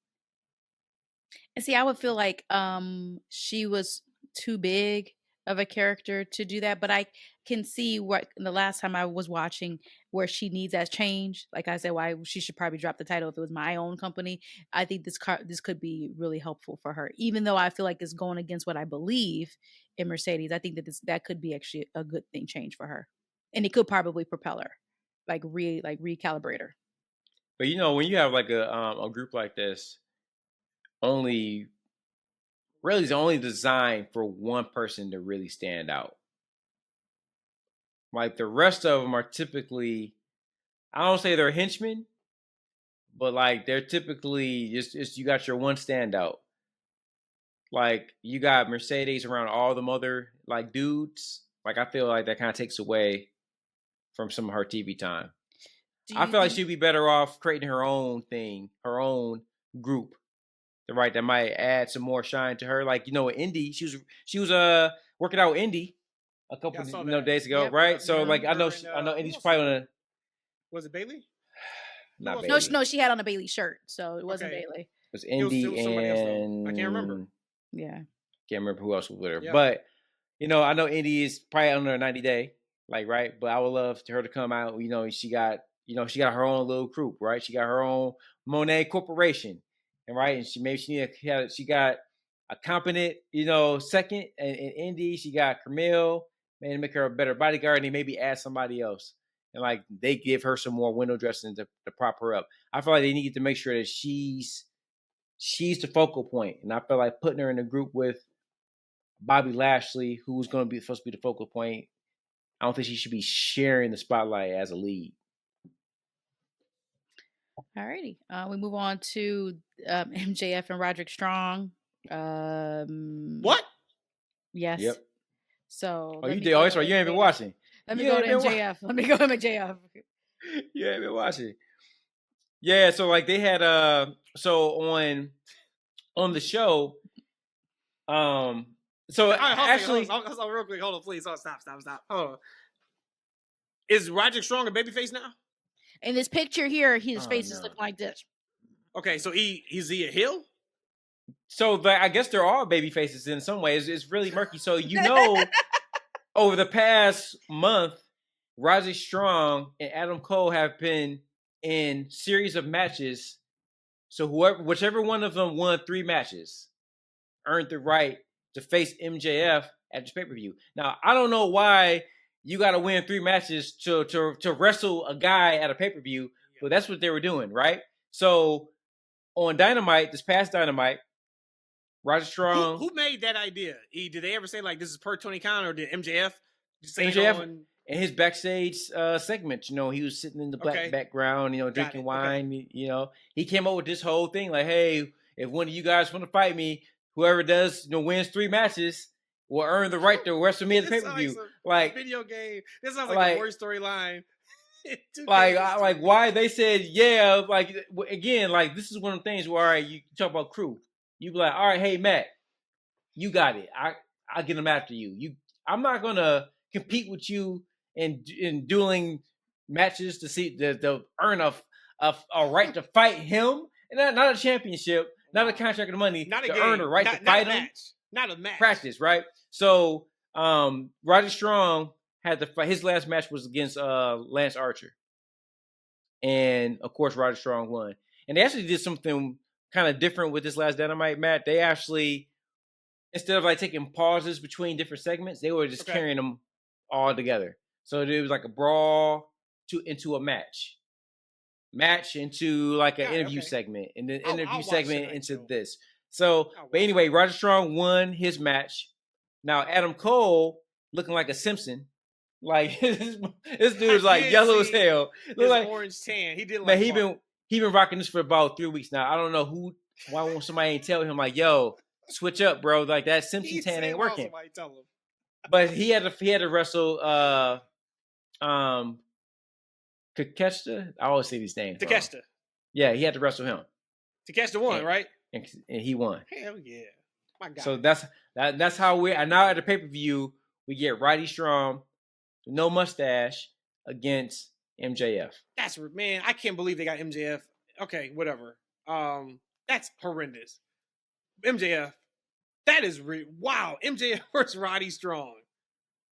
Yep, on a pay-per-view. Is Adam Cole? We still got some more matches to go over. I bet. I'm sorry. You're right. We got to go quick. This is AEW pay-per-view. This ain't WWE. They only give us 5 matches. When there are times they can give us 8. How many matches is on this card? You got 3 more to talk about. Okay. For these is over. It's like 10. But you such the look at you. You are disgusted. You are irritated. You are over talking about a W. That's not true. No, you said it was good. She wants the card now. You were looking down, E. You didn't see her face. She had disgusted. We got 3 more matches to go over. Like she was taking this shit. But anyways, so the next match we have. Because wait, y'all said let's go through it fast. So that's why I'm just trying to say that every time. We say that every time. I do that as a joke now. I say really quick and we go for like 25 minutes. Jeez, 30 minutes. This is what we do. All right, so we have, I guess, probably should be the most emotionally invested one, Will Ospreay versus Kyle Fletcher. E, do you know anything about it? No, we don't need to know anything about it. Okay. Will Ospreay again. Exactly. Will Ospreay. I was gonna say no. Okay. Kyle Fletcher. Of course. Kyle Fletcher. Right. Of course. So we have the AEW World He's an asshole, man. The AEW World Tag Team Championship. We have a 4-way. So we have Kings of the Throne. We have House of Black. Who's that? House of Black. No, who's Kings of the Throne? Oh, House of Black. Is that like their No, Yeah. that's Malachi no, that's and that's Bro- Malachi and Brody. So when they're a Brody. team, they're the Oh, right. Okay. Got yeah. it. Okay. They're So the we got black. them. They're the Black Kings. Stop. Okay. Kings of the Stop. Black Throne. The the white, Kings of the Black the white Negroes. There go the white Negroes. Kings of We the got- Black Throne. We got the Acclaim. Okay. We got the Outrunners, which they're cool. They Good for them. yeah. But Actually what I got a really POE like, match. I Pay-per-view gotta like give some major kudos to, and I haven't watched AEW at all, but Private Party Mm-mm. and their championship reign. This is the reign I'm talking about. It's not even on TV that I'm seeing it. All on the I was like, internet. how you know They the get- type of reign? Listen. They up here getting there at the barber shop with their title belt with them. They getting some ice cream. They going to the movies. They have their titles with them. You could tell that they have so much pride in winning the championship. So I love that about them. Don't really care actually who wins this. Mm. Damn, you did all that just to say I don't Yep. give a damn if they retain. Yep. But they've been so entertaining on social media for 3 Sure weeks. have. Yep. I don't give a damn if they I- win this match in the Fatal 4-Way. Is it a ladder match or anything? I just don't. Well, on here it doesn't show that. So if this is my company, House of Black would have been had these titles. Like, Not what to are say you that talking about? Knights of the Yeah, Black like, Throne, we gotta do something. We got that shit to go out the pot with these brothers, man. I don't man. You look at Buddy, man. Like I remember when he was in WWE. I was like, man, he's like the fake Kenny Omega for WWE. Yeah. And they kind of had him in that role for like a month when it was him Yeah. and Seth. But he is that good. He looks the Yep. part. Mhm. I don't like. They got talent. They got talent over there, so it's not like somebody's really being pushed at the top that shouldn't be there, maybe. But he is fantastic. I know I'm really high on WWE and NXT right now, but what I would not give for the entire House of Black to sign with either NXT or WWE. That'd be awesome. That'd absolutely be awesome. All right, then we have the Champagne Championship celebration with Mariah May and Mina. So it's just a celebration with champagne. So Did voila. you see Toni Storm said today she's retiring from wrestling? Yeah. Aww. That was great. Said she's Aw. retiring. Aw. She said, back out tips up, whatever she said, and she said, do not look for the shoe because it's not coming. She's done. Aw. So she absolutely is coming in, but that's cute. And then lastly, probably my favorite part of the show, Zero Dark 30, we have Oh no. No. You know, we tell No. you what they have. Hold that. I don't even Okay. care. I'm not watching that. So if I had a company, that wouldn't be a show. We wouldn't be doing matches on there. You probably got just as many matches on. No, it's Zero only Dark- one. Okay. Oh, it's the damn Boom guy. Yep, and OT All right. Marshall Yeah, we straight, man. with Little straight. Justice or Big Justice in the background. Medium justice. The hell with that. Well, I mean, Full Gear sounds like it should be a good show. Hopefully, anyone and everyone who is enjoying AEW TV is going to enjoy it. I just- Of course, I have no investment in or emotional investment. I'm watching it because I think it's going to be a good show, as all pay-per-views are for AEW. I completely missed the last one, and that was, I think, probably would put it over the top for me. I was like, man, if I miss 2 AEW pay-per-views in a row, it's a wrap. So I don't want it to be a wrap. So we're going to the show on Wednesday. Still don't know when I'll be watching the show again after that, but who knows? Maybe they'll catch me. Maybe they won't. I don't know. And What I want else, to plug. folks? I want to plug up some final disclaimers about me. Again, I'm Okay, sorry. oh, I'm here sorry, we go. y'all. Listen, I didn't mean to come like that on today's episode. I guess I was emotional today, so I gave up the business about how I felt about some of these wrestlers. I'm sorry. I'm wrong.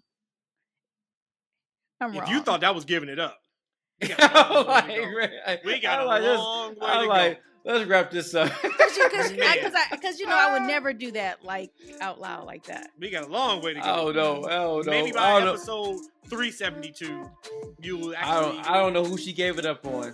I gave it was about up go to. with it. I was like, gave it know up I on had to step away a couple Ibushi. times. I gave it up on Ishii. No, you I didn't. gave it. I pretty much. Oh, shitted I know on this somebody I whole want to give it Full up Gear on before we leave. review.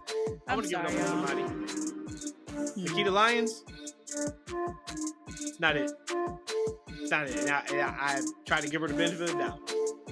Anybody that tells me you can watch her in her promos, in her facial expressions, and not cringe is somebody that you are just only sexually attracted to her, or you don't know what you're looking at. She is 100% cringe right now. It's not. They got to figure it out super quick. But she cut that one promo and I thought it could have been like a comedy skit. That was that bad. Isn't that most stuff on NXT though? No, not this one. It was a pre-tape vignette. They did the whole thing, and then no, she ain't it. She got to figure it out. So she's not it by a long shot. I've been holding out. When she was out, I was like, all right, I'm just interested to see how she returns with her double knee injury. I just want her to keep her feet on the ground. I'm gonna give her a chance. And I never said that second part of it, but that was in my mind. And I gave her a chance, and no, sir. I mean, the work that I didn't think she was that bad until I would watch back those replays, and I'm like, ooh, shoot, that is pretty tough. I still like her look though, so if they could figure something out about her, I still think she has so much potential. I mean, I don't know potential if she has the potential itself, but as how she looks to me, I think she has a lot of potential. But if she don't have the talent, she don't have the talent. But as far as how she looks, I can still get behind that look of her.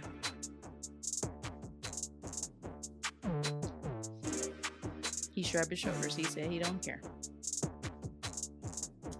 Leave a thumbs up, a like, and a comment. Please interact with us. And we didn't say what episode this was. Episode 170 something. Our next episode is going to be a Survivor Series preview. And unless they announce a ton of matches on SmackDown and or Raw, the show's gonna be about 22 minutes long. 25 minutes. 3 matches on this card. It is War Games, and Gunther, hopefully Fat Gunther, versus Damian Priest. That's the card. How fat he gonna get in a couple weeks? I know, but he gotta do something. He got punked again. I'm telling you, it's a mind game. Damian Priest, boy. It is a mind game. I'm telling you. Good for him. It's I'm a so mind happy game. for him. He's figured it out, and he is right where he needs to be. Priest is. He's gonna figure out getting beat up. by Fat Gunther.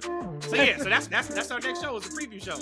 And after that is the what you call like the outro show. What is that called? Post show. We gotta talk about when we're gonna do that too. If we're gonna try to do it next Saturday night afterwards, or if we're gonna try to sneak one in on Sunday. Because I definitely got a feeling on this one. We can't wait till Thursday to drop.